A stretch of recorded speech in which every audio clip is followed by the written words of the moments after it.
founder of ShrinkSync. Wanted to thank you guys for being with us here today. I wanted to briefly share a little bit about ShrinkSync.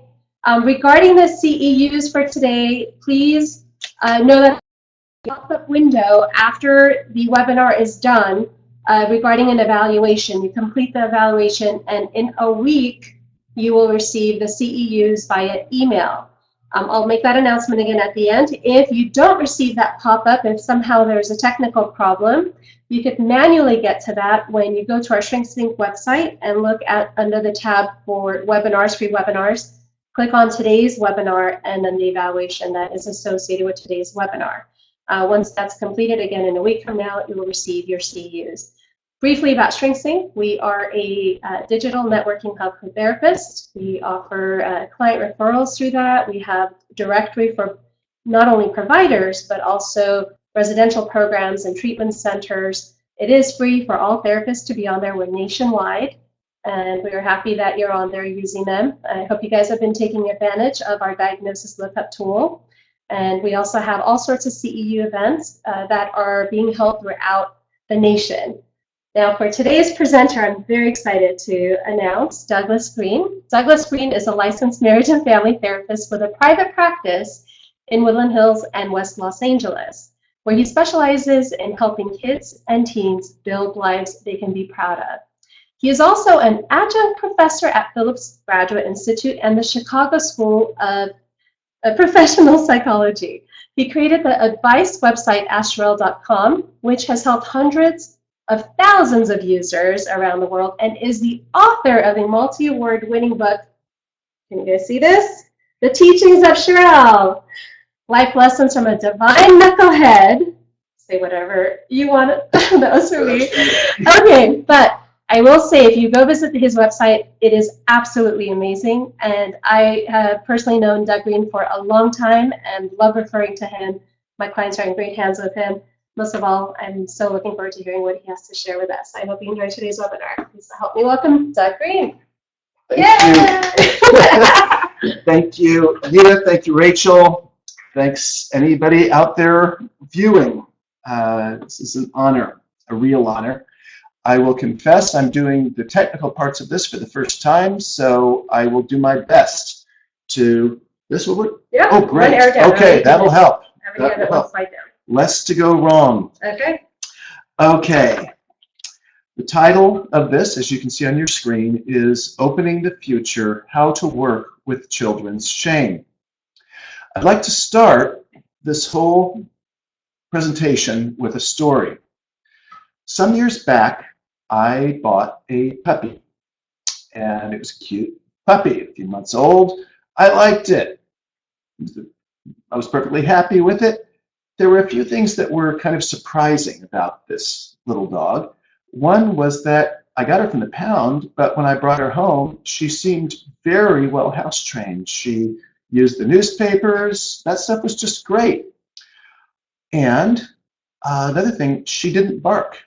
I had had her for a couple of weeks, and she whined, she yelped stuff. She never barked. And she was part husky. I knew that. And there was a chance many huskies don't bark or hardly ever bark, so there was a chance she might not. And I thought, okay, that's all right. It means less of a watchdog, but probably more pleasant for neighbors and sleeping in and that kind of thing. So fine, big deal. I liked the puppy. Wasn't in love yet, but I liked her. So this one day, I walked into the front room of my little tiny house, and there under the dining table, she was squatted, peeing on the rug. And I went up and said what I was supposed to. I said, no, pointed at it and said, no. So she started to bite my finger. And I said, no. And she started to lick up the urine. No. And she turned around and started biting the leg of the dining table. No. And she turns around and starts biting my ankle. No! And she started licking up the urine again where I was putting powder on it, trying to clean it up. No! And she starts to bite me again. No! And she suddenly looks up at me, trembling with rage, this incredibly intense look of fury in her eyes, looking into my eyes, burning, and goes, "Rah!" And it was the cutest thing I have ever seen in my life. That is her, that is that rug. It was the cutest thing I've ever seen. I completely melted at that moment, picked this little thing up off the floor, started covering her in kisses, saying, I'm sorry, I know it's hard to understand. And she was just frantic, squirming around, just so concerned. So, yeah, it's a cute story. It's a cute little puppy. I'm bringing this up because of the importance of negative emotions. We get told, certainly in our childhood and a lot in our adult lives, that negative emotions are a bad thing. Most of you viewing this probably know that ShrinkSync is very closely intertwined with an anger management education company. We're talking about the same thing here, the importance of anger, the importance of negative emotions in terms of letting out certain things. When that puppy let out its honest negative emotions, her first words were an obscenity at me. That was what won me over. That was what melted me. It's very lovable. Negative emotions create self-protection, barking, growling. Negative emotions are the way we find self-improvement. When we feel something's wrong in our lives, we improve ourselves. We get to accomplishment that way. The problem with negative emotions is when they become uncontrollable or incorrect. In other words, irrational. Now, I believe, personally, that outside of actual chemical imbalances, some physiological issue with somebody, this problem comes from one, I'm saying, yes, one reason. So in order to explain this, I want to throw another situation at you, another story at you. I want you to imagine that you're out driving one night and you suddenly realize you've just run a red light. Now, right at that moment, what feeling do you experience? It might be self-doubt, which is where you say, wow, I can't believe I just did that. I'm so surprised. I wonder what I was doing wrong. Maybe I shouldn't text while I drive. It might be apathy. You say, I don't care. I don't care at all. I didn't hit anybody. I wasn't caught by the police. So what? It also might be regret or remorse. You feel honest sorrow at the effect of your action. Maybe you terrified an oncoming driver, but you really feel bad about it. Nothing more, just that.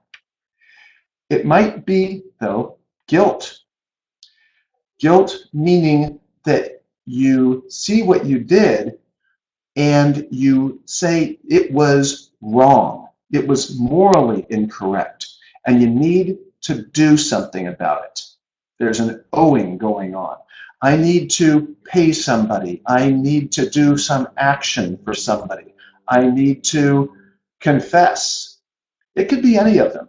Think of the other ways guilt shows up in our society. In the law, it's you're guilty, you need to pay a fine, you need to go to jail. In the Jewish religion, you have to atone. In the Catholic religion, you have to go to confession. Each of these, guilt means something you have to do, and if you do it, you'll be okay. It could also be pride. Maybe not likely, but some people are going to realize they've run a red light and say, hey, I'm a rebel. I just stuck it to the system. I'm so cool. Okay. Or it can be shame. You see what you did, and that fact pulls you into or reconfirms a negative view of yourself. I ran that light, therefore I am stupid, I am irresponsible, I am unworthy of respect. Now, of these, all of them allow forward movement in one's life. If you have self-doubt, you can use that to improve yourself. If you have apathy, who cares? If you have remorse, it'll fade over time. If you have guilt, as I said, you can achieve redemption. You can do something. But shame doesn't allow for any of those. Shame produces endless self-questioning. You wonder things about yourself and they can't end because there's a view of yourself that's bad. This can create a problem of an inability to trust. How can you trust somebody else if you think you are unworthy of their good actions? It can then create an inability to empathize, because if you have such a negative view of yourself, you can't really allow yourself to relate to someone else and say, I know how they feel. No, because you've got a voice in you saying, no, you don't know how they feel. You're worse than them. This can result then in an inability to believe in anything, certainly in any religion, even in atheism.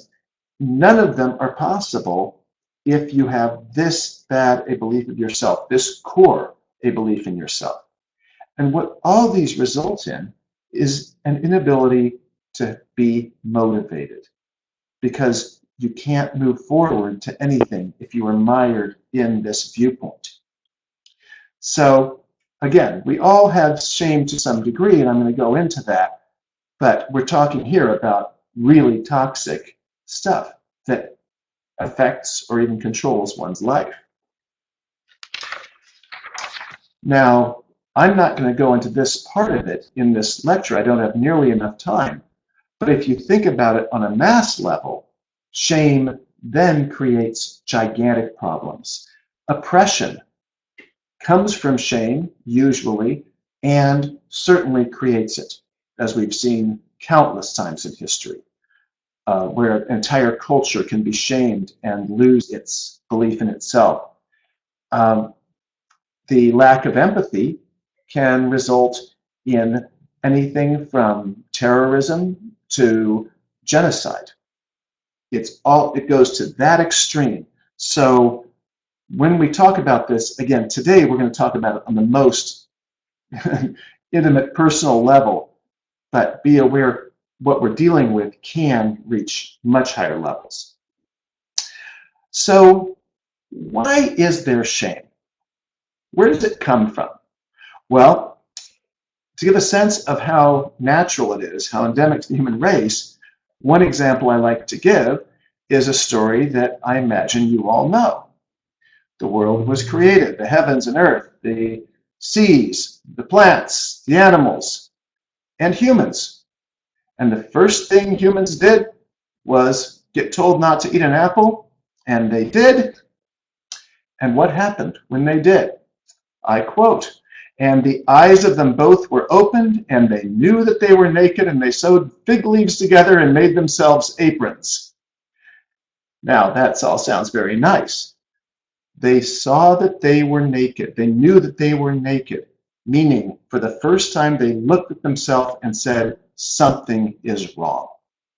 Something is wrong here. That's chapter 3, verse 7. That's really the beginning of a book about the entire human race. And they're saying, this defines us. Now, everybody, whether or not you subscribe to that religious story, needs to have a belief about their place in the universe. It's part of the human condition. And if your belief is that things are wonderful and the world is there for you and everything's great, that's wonderful. If that isn't what you believe, you're going to believe something is wrong inside you, because the animals outside seem to be doing fine. So what's wrong? And that is the shame issue. Now, another way of looking at this, and we're going to go a lot more into development, but you therapists out there, you all studied Piaget when you were in school. If you remember, there are the developments of the brain cognitively, and there's a point at around age 11 when some of us, not all of us, enter something called formal operations, the ability to think about thinking. That's our brains getting so good at looking at ourselves. And once that happens, if you are inclined towards shame, you're going to be mired in it. Now, again, this doesn't normally happen until about 11. And what we're going to deal with today is where it comes from. So another thing that you all remember from school, you all remember your Bowlby. The beginnings of brain development come as you're sitting there, as your eyes are beginning to focus in infancy, excuse me, with the gaze, the look between the mother, parent, caregiver, and that baby. The baby's sense of itself, before it has a sense of self, before it even has a sense of I'm different from another object, is a smiling face, a face looking at them, loving, or so we hope. When that doesn't happen, or when it's inconsistent, the beginnings of this can happen there, and that's a very common issue.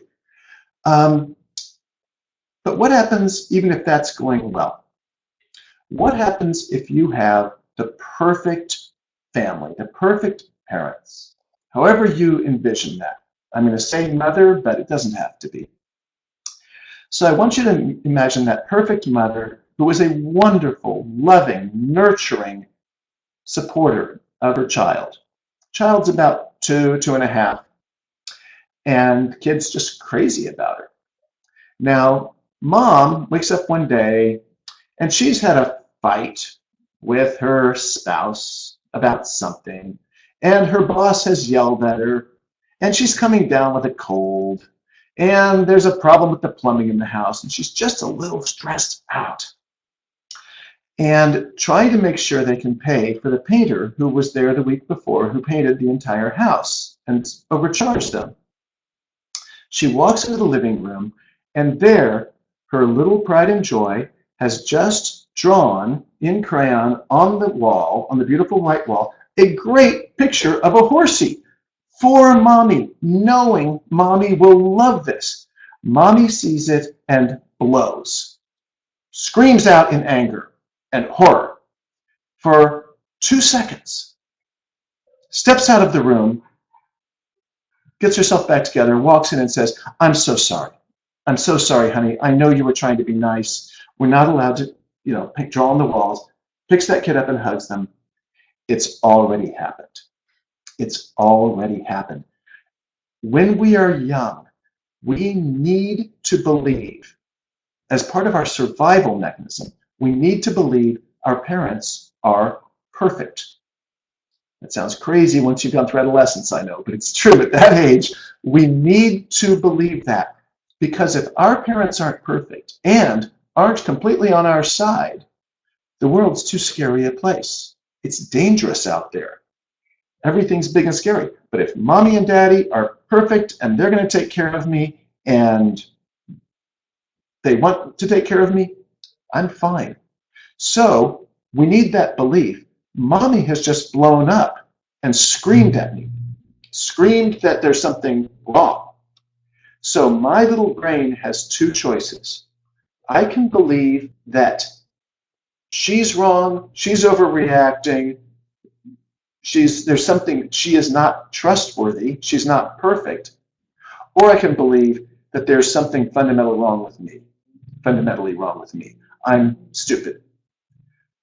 The child will always pick the latter. They need to feel faith in the world to survive. There it starts to happen. The danger begins. Daniel Siegel, the neurologist, I don't think he is a neurologist, but he writes about neurology so much, the great psychologist, tells a story about a moment of shaming, saying that the sympathetic nervous system, which feels attacked and yelled at, and the parasympathetic, not being listened to or understood, are activated at the same time. His description of this, which I love, is that the brakes and accelerator are being applied simultaneously. So the car can't be regulated. Now this pretty much describes any form of trauma, but in this case it's very specific to shame, that's what happens with that kid. Nothing works. The kid will go into a state of some shock. And again, the belief system that comes out of it will be against them. Now, I was describing that perfect family. What if it's not necessarily the perfect family? What if there's a lot of yelling that goes on? What if the kid is with somebody who is very critical? Then this happens tons. What if one of the parents is an alcoholic? And the kid never knows when they walk in the room whether they're going to be totally loving or totally enraged by them. And what if just things go wrong? A lot. This is the world that gets this all created. It's not abnormal. It's really every one of us. That's why it's in the Adam and Eve story.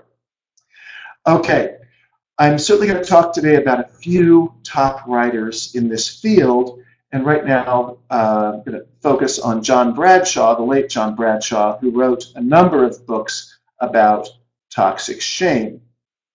I can't recommend them enough. In one of them, Healing the Shame That Binds You, he explains toxic shame results from the unexpected exposure of vulnerable aspects of a child's self before the child has any ego boundaries to protect herself. The child has no ability to choose. The felt experience of shame is being exposed and seen when one is not ready to be seen. Now, I love this concept. Think of it like your own nakedness. We enjoy being seen in intimacy, but if we're not ready for it and are shown, it's intrusive, abusive, humiliating, and that's what that kid experiences the whole time that this is going on. Bradshaw continues, the unexpected quality of a shaming event creates a lack of self-trust in a child. As toxic shame develops, the child stops trusting his own eyes, judgment, feelings, and desires. At the deepest level, toxic shame triggers our basic automatic defense cover-ups. We develop a false identity out of this basic core. We become master impersonators. So think of this as something like a Stepford Wives scenario. If a child stops believing what they see or feel, they can be molded into perfect little ladies and gentlemen until they completely disintegrate in their teenage years, which is pretty much a guarantee. More Bradshaw. As vulnerable aspects of the self are shamed, they are disowned and separated from our felt sense of self. The self-separation process results in a split self. We become an object to ourselves. When I become an object, I am no longer in me. I am absent from my own experience. I have no boundaries and therefore no protection. I am alone in the most complete way. Now, I'm particularly happy with this part. There's a point, usually around ages 9 to 11, when many children, especially boys, become very interested in stories about characters who separate from themselves. Think The Incredible Hulk, werewolves, Gollum from Lord of the Rings. This is natural. This is a normal state of mental development. But it's worth a look as a therapist to see if it also is a possible sign that the kid has experienced splitting in themselves. It can be a key way in also to talk about it. Okay, one more bit of Bradshaw. The agony of this chronic stage of being cannot be endured for long. We avoid our core pain, and over a period of years, we avoid our avoidance. And then, it's then, after this period, after this damage, that we therapists finally get these people walking into our offices most of the time. And it's often years of work to help them dig through it. The point of this entire presentation here is the earlier we can get to it, the better. When the brain is more flexible, if you can. That's our goal. Now, speaking of brains, why do humans only have this?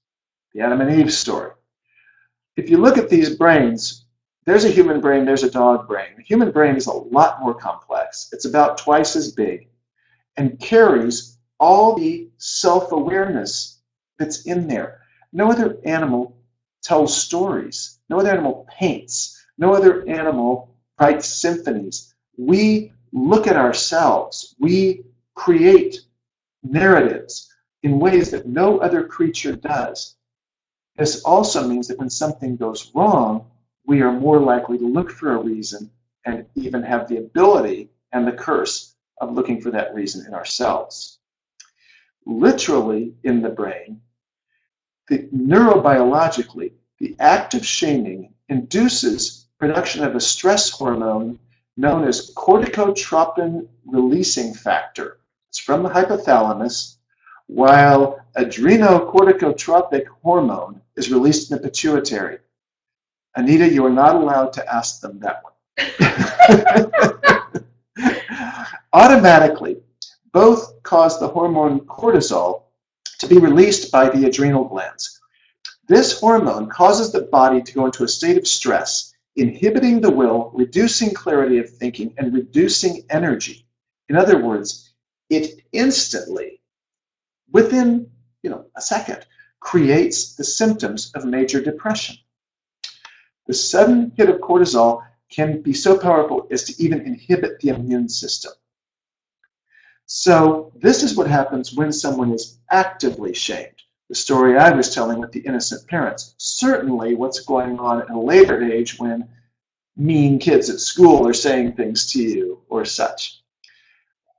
Now, is it possible to get these qualities, this shaming in your brain, without anybody actively shaming you? Absolutely. Another person, another name here that I would certainly want to focus on, who is today the most popular by far speaker on shame, and I'd say expert on it, is Brené Brown. You hopefully are familiar with some of her work. She has some of the most popular TED Talks that have been done. Her books are excellent. And she came to this as a researcher. She was finding this same information, but coming out of looking at statistical evidence, mainly about women across the globe, certainly in this country, and finding these, again, endemic chronic shame issues. In one of her books, The Gifts of Imperfection, which the title alone is a wonderful thing, she refers to the idea that we can pick up shame from others, such as our parents. She refers to it as secondhand smoke, which I just love. If you think about it, if you're in a room with people who are smoking, you're not doing the smoking, they're not purposely putting it into you, but you're getting the effects. You're getting smoke in the lungs. Well, when your parents are based in shame and reacting to their shame, it is virtually impossible for that child to not take it on themselves, for all the reasons I was giving earlier. The other thing about this occurrence, is that that child then, as they try, even if they're in therapy with a really good therapist, as they're trying to differentiate, to individuate, to become themselves past this shame, it's breaking the rules of the house. The others there live in a world of shame. To achieve this requires enormous ego strength and is something that Dr. Brown calls the audacity of authenticity. That's as good a goal as I can imagine. Recent science and anecdotal evidence even points to the idea that we can start to pick shame up in utero. If the mother is suffering from this, we can get the messages that early, before we're even born. So it's really tough. And of course, this is outside this lecture, but it says to me, or I hope to all of us, if you're thinking of having a kid, do a little work on yourself. It'll be good for the kid. Now, one issue, I described at the beginning of this talk my names for things: self-doubt, guilt, shame. Different writers have different names for them, including Bradshaw and Brown. Some writers also say, or thinkers I should say, that it's not really shame until you're a teenager. It's a different effect. It's a trauma in the child, but it's not truly shame because we're not looking at ourselves the same way. At the very least, I will agree with them that it manifests in a different way. You don't see children doing self-destructive acts like, say, cutting. That comes later. But I like to call it shame still because I think the important aspects of it are there. And again, we want to catch it early. I mentioned Daniel Siegel before. He has written a number of great books about the effects of different interpersonal experiences on literally the building or development of the brain. The Developing Mind, Parenting from the Inside Out, Brainstorm. These are wonderful books. I recommend them a lot. If you want to simplify everything about dealing with shame, he does by saying the solution, and he's talking about adults here, is to help the person develop metacognition, or thinking about their own thinking, which sounds a lot like what Piaget said can happen in adolescence. The more we can build that ability, that's great. That is how to help an adult deal with shame. Absolutely, I couldn't agree more. The problem is, we're not talking about adults. Treatment for adults, we help them learn to see the shame. We teach them ways of confronting it. It doesn't work for children because children don't have that self-awareness yet. In fact, you can actually create more shame, build on it, by talking about it. Because a kid who's already kind of programmed to think there's something wrong with them is just going to get told, well, not only am I weak and stupid and ineffectual, I've also got shame. It's a problem at that age. This is the cliche of psychotherapy or psychoanalysis. We don't put a 4-year-old on a couch and say, tell me about your memories of your childhood. Because that kid's going to tell you what they had for lunch the day before and who, threw up in class that morning. They're not thinking in this way yet. We instead, to work with children, to combat, to take over shame, to prevent it, have one major, major tool, and that is meeting the child through play. Remember we were talking about the gaze before, the parental moment of connection. A therapist can largely repair the shame damage in a child by giving them that, by creating that moment. There's a neuroscientist, Alan Shore, who comments, if the caregiver is sensitive, responsive, and emotionally approachable, the relationship is psychobiologically reconnected. Think of what you learned in school about attachment theory mixing with what you learned about transference, Freudian concept. If they intertwine, we've got our way into that kid. Now this intimate, loving connection, which is just, I'm not talking about completely mothering the child, I'm saying connect, look them in the eyes, play, causes the child to activate dopamine from lower brain areas, which acts on the higher consciousness prefrontal cortex, focusing attention on that gaze, on that connection with the therapist, replacing that shame with a sense of love. Now this not only helps with the initial trauma, but more importantly, I'm getting back to the Daniel Siegel area here, trains the brain at a neuronal level to accept connection in a way that traumatized child hadn't been able to before. So how do we go about doing this? Got one more expert to throw in.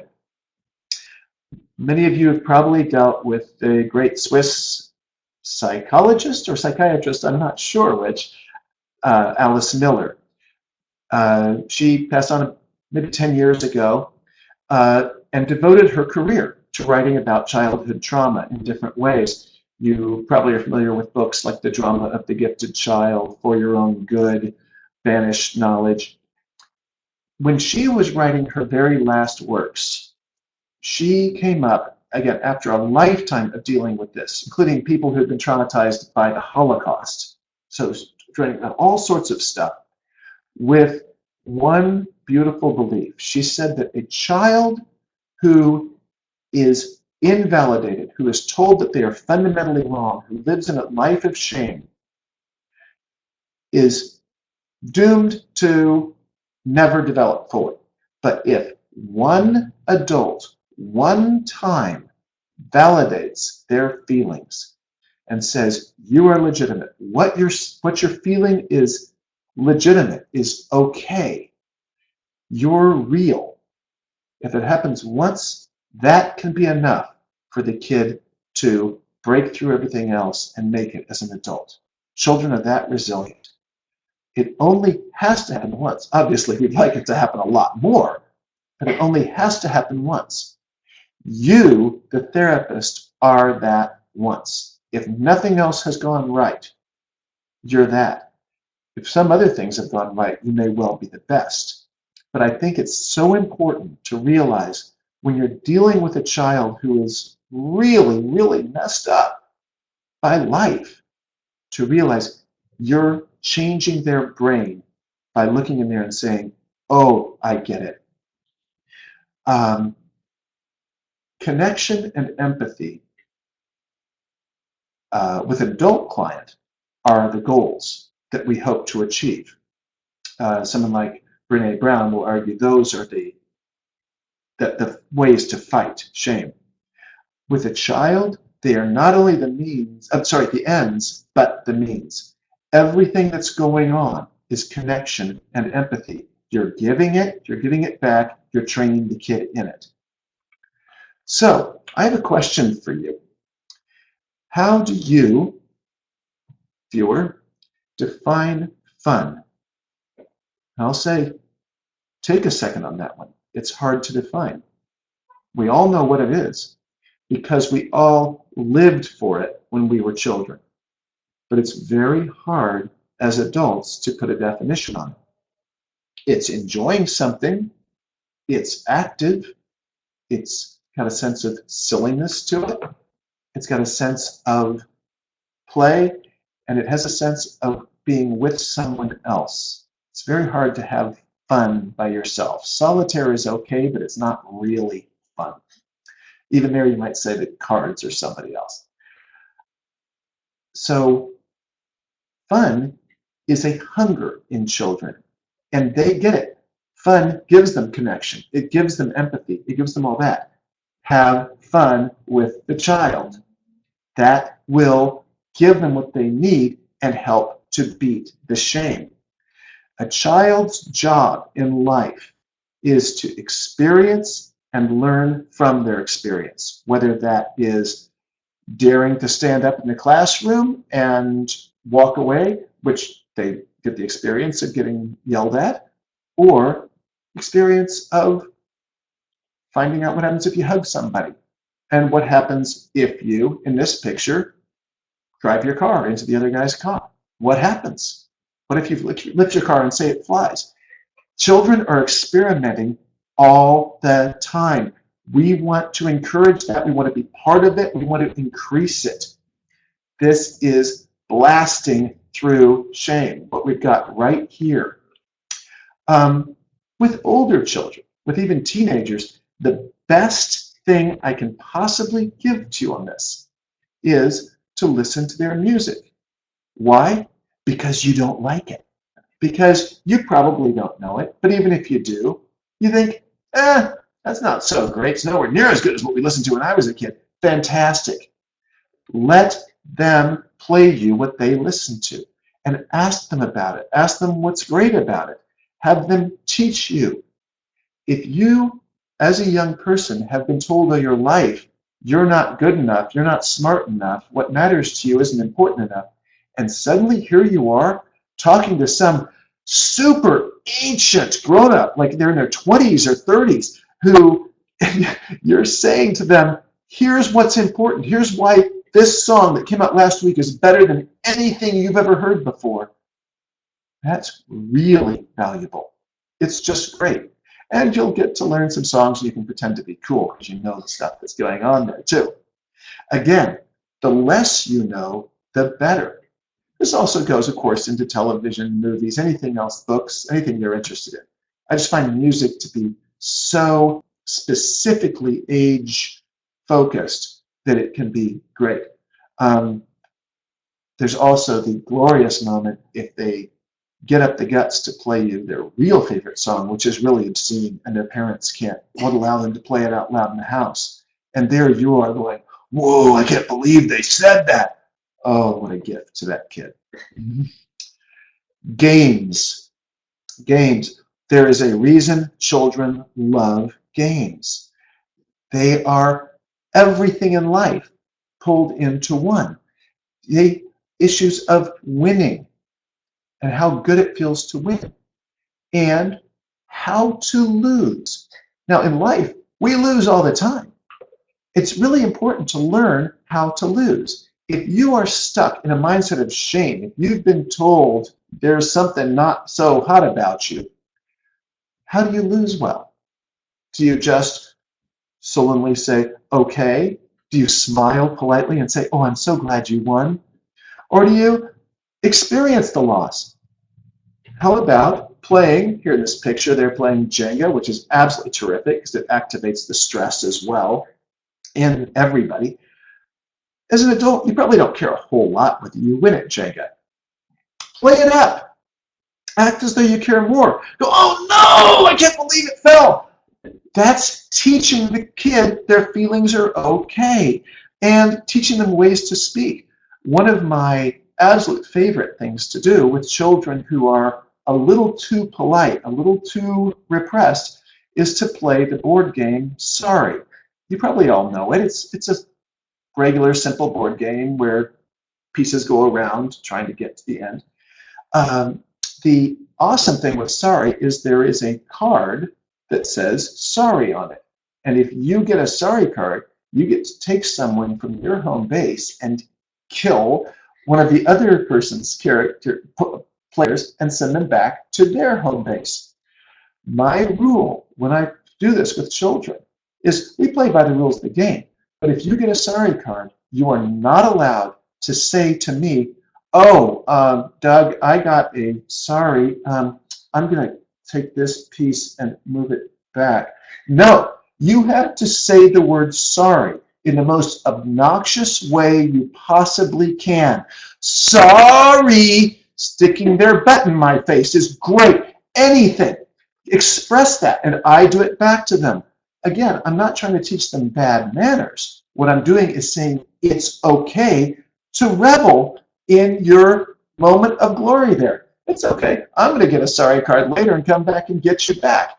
It's making it fun. It's taking out the shame. They get to be who they really are.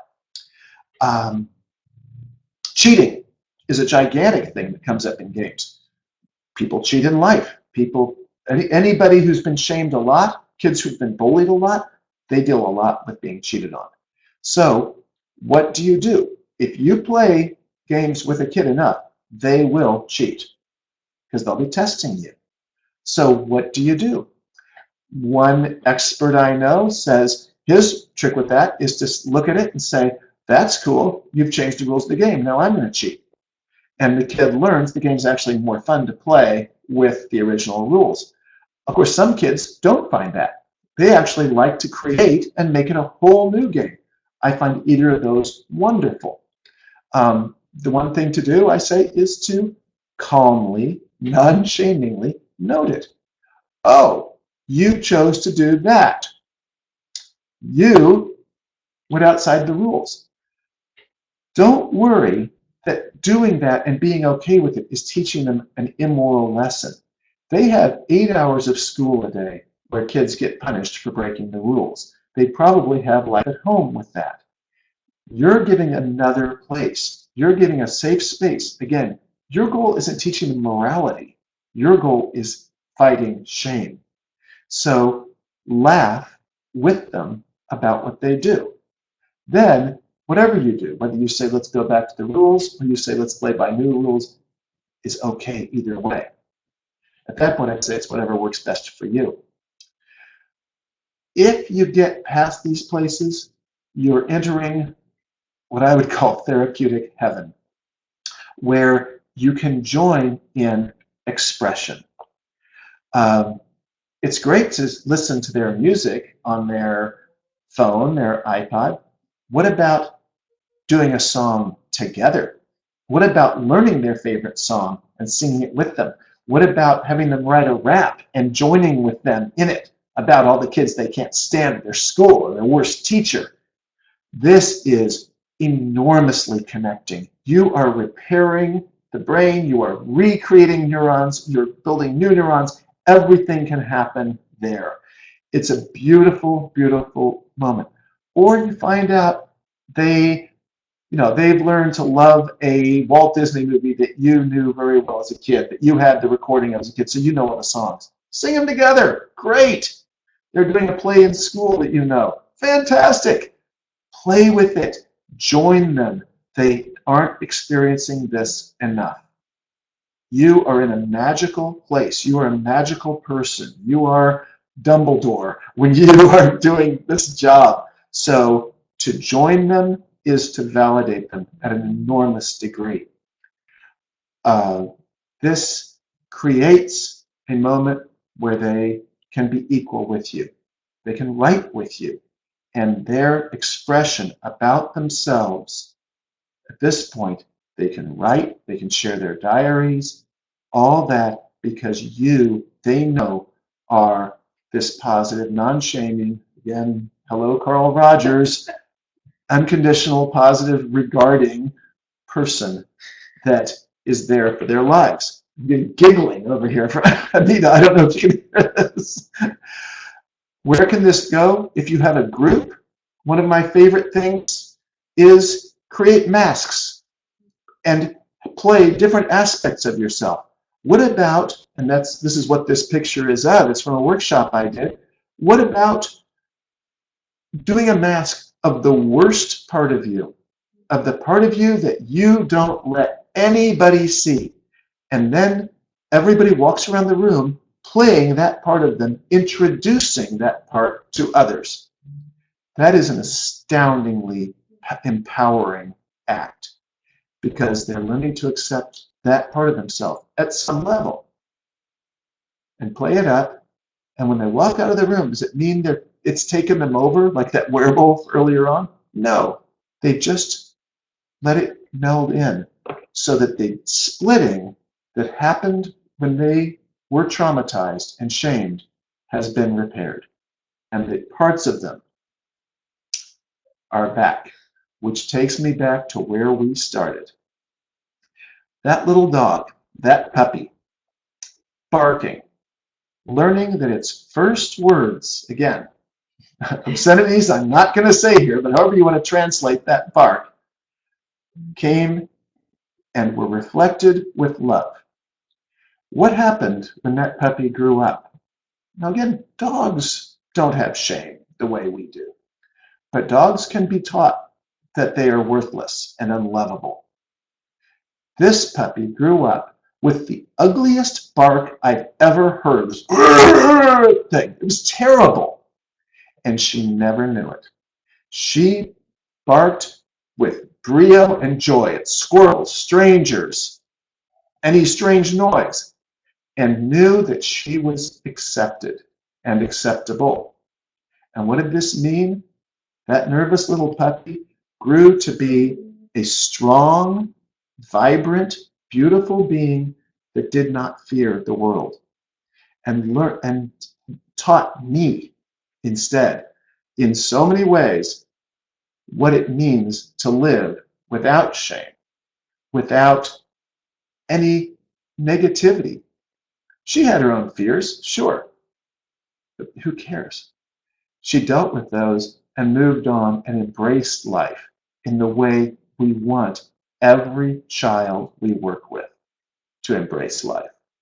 We may not want them to look like this picture exactly, but we want them to feel what she was feeling there, with a future completely open to her. Okay, thank you for putting up with all that. I have a list of some suggested reading for anybody who's interested. first page may sound like a joke, but it's not. As I was saying near the beginning, shame is so endemic to the human race, and it hides very, very well from us. Its power is that it hides. So take a look. If you have any books of mythology lying around, take a look at them and see how much shame shows up in them. The Bible, great. Yes, I talked about the way it begins. Thumb through it. I dare you to find a page without it, where someone isn't rending their garments in severe shame at what they have done, hanging themselves because they are so horrible. Or fairy tales, which of course really are folk tales from around the world. Go into them and look at how powerful a part shame is. The most popular fairy tale, the one that seems to have been created in almost every culture, from all I can see, is Cinderella. What is that a story of? She lives in the cinders. She lives in complete humiliation in her own family. The mother is gone. The father doesn't care. The stepmother hates her. This is all the creation of it. And using things like mice and pumpkins, the absolute things at her level, she triumphs.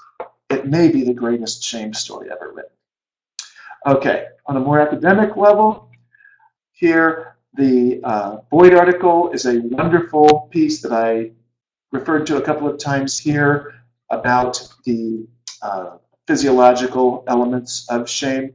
The Bradshaw books, of course, I recommend strongly. The Brene Brown, those two or others, and again, her TED Talks are just fantastic. Here, I mentioned some of the Alice Miller books. They are fantastic. I keep saying this. Everything I put on here is good. The Andrew Morrison books are very good, strong depictions about shame, explaining it, looking at where it fits in our society. Daniel Siegel, The Developing Mind, is the one about children, so that's the one I put in here, but all his works are there about that. And at the top of that page, the book that's listed there deals with the questions of shame to a great deal, as I described earlier, based on what it was like to learn from a being who never knew shame, who instead embraced life and learned to look at the world not through fear, but through awe and love. And that is... Let's see what it says. Allison, would it be possible to have a copy of this book? Let's email it to us. I'd love to read it. This book list. Sure. I guess, yeah. Yeah, they're going to have it on the slides will be up as well, this PowerPoint. Can this hear you? Oh, I don't know. repeat it. Okay, Repeat it. Allison, you're asking if it'd be possible to get the book list emailed to you. The answer is yes, I'd be happy to, or I think Anita. Or they're going to post it on the site. But it also will be posted on the site. And that's you. Okay. So thank you. Thank you. You're welcome, Allison. Thank you for joining in. Is that any other questions, or is that? Any others? No? Someone's typing. ShrinkSync is typing. ShrinkSync is typing. Okay. That's Rachel. Okay. I think Therese is typing. Hold on. There's people. Okay. Doug, you're amazing. Thank you. And here's the next part of this. Regarding anything, emailed or whatever, feel very free to contact me. That's my list of letters after my name. That's my website and my email address. You may absolutely contact me, write me anytime. Anybody who's watching it, if you watch this a year from now, write me. I'm very, very happy to discuss these issues. And just as we've been discussing, it makes me feel validated. It makes me feel very excited inside. So don't hesitate. I'm sorry, we have one more. Therese, what would you say to parents? What if a parent does a lot of disconnecting, but also yells at times, as all parents do? Okay, Teresa, that's a great question. It's and it's not an easy answer. I would say mainly two things. One is if they're aware of this problem, if they are they're coming to you, it's probably a hint that they know something's up. To talk to them about literally the effects of shame, and to talk to them about the idea of discipline without shame. Again, I'll direct you back to my silly story about that puppy, that the puppy learned not to pee on the rug. The puppy learned not to bite me. But the puppy didn't get taught that I hated her, that she was unlovable, anything like that. It was the opposite. It's as the older the kids get, the tougher this is. But to talk to them, give them consequences, but make clear to them, this isn't you, it's what you've done. You aren't bad. Writing on the wall is bad. Not doing your homework is bad. But to emphasize the parent pushing that as much as they can. Now, the parent you're describing, secondarily, sounds like they may have a bit of a problem with breaking out their own rage. My guess is, again, that's probably their own shame issues coming up. They're embarrassed about something. The kid does things that humiliate them. That alone is such a sign of a parent being inclined towards shame. Why can a kid humiliate you? If your child does something stupid or obnoxious in a grocery store, it's a 2-year-old. So what? But you will see people being enormously humiliated. The great example, of course, I see all the time is on airplanes. A baby cries, and I will try to kind of give the parent a reassuring smile because I like babies and I have no issue with that. And they won't even look at my eyes. They are so horrified. Now, yes, there's also a jerk on that plane who's saying, "Why do you have a child on this plane? That's horrible." We know they had to. They didn't choose it. And they need, because the kid is getting the signal that mom is ashamed, mom is embarrassed, mom's humiliated. In some way, the kid will get those signals. So we want to work on the parents' shame, get them to work on these things. If this parent is a client of yours, great, dive in. This is a joy. If not, I would throw that mother a couple of Brene Brown books tomorrow and say, dive in, dive in. This is going to help your kid. It's going to help you. And more than anything, it will help your relationship over time. You want to have as much of this as you can resolved before they turn 12, because that's when everything turns, no matter what. Do we have more? I think that's it. Okay. Grace is typing. Probably she'll just comment. Anyway, thank you. Again, that's my contact information. And you're so welcome to us. More than welcome. And again, feel free to write me if I can help in any way. And if nothing else, check out the teachings of Sherelle. It knows more than I ever did. Oh, Ingrid is typing something. Okay. She's about to type something. Awesome. Awesome. Thank you. This is somebody who I saw speak a week ago. Yeah. on anger, who speaks brilliantly. So I will say that's a great treat to be complimented by someone I look up to. So thank you. All right, Doug, thank you so much. Thank you. Yeah. Thanks, and everybody. Then I'm going to go on to this next. Oh, this is for us. Okay, so the CEUs. Yes, I'll step out of the way. Again, if you guys want a CEU, and Tina is saying great presentation, thank you. If you guys want a CEU for today, please, right when you sign off from this webinar, you're going to have a pop-up for the evaluation. Make sure you complete that. And then you will receive a CEU certificate by email next week. If the pop-up window does not show on your screen, you can manually go onto shrinksync.com, click on the webinar tab, and select today's presentation, and then complete the evaluation. I want to thank Doug Green again for coming here, taking out his time, giving a wonderful presentation. I love that he just shows pictures and knows what to say around all this. Awesome. And don't forget to pick up his book if you don't have it, Ask the Teachings of Sherelle. All right, guys, thank you for being with us today, and enjoy. And they're talking to each other. Oh, thank you. Okay. Ingrid's like, you guys rock. All right. Oh, the next webinar. Oh, thank you, Rachel. I can't believe I forgot that one. Okay, you guys, the next webinar is going to be on the 25th with Tiffany McLean. And the title of that is Blame It on the Benjamin. how to understand money issues as a communication in the therapeutic relationship. So tune in then, October 25th, and it's going to be with Tiffany McLean, and you guys will receive an email about this, I think very soon. She said, I think it was tomorrow or on Monday with details. So look out for that. Thank you again. Have a wonderful weekend, everyone. Bye. Okay. All right. And that.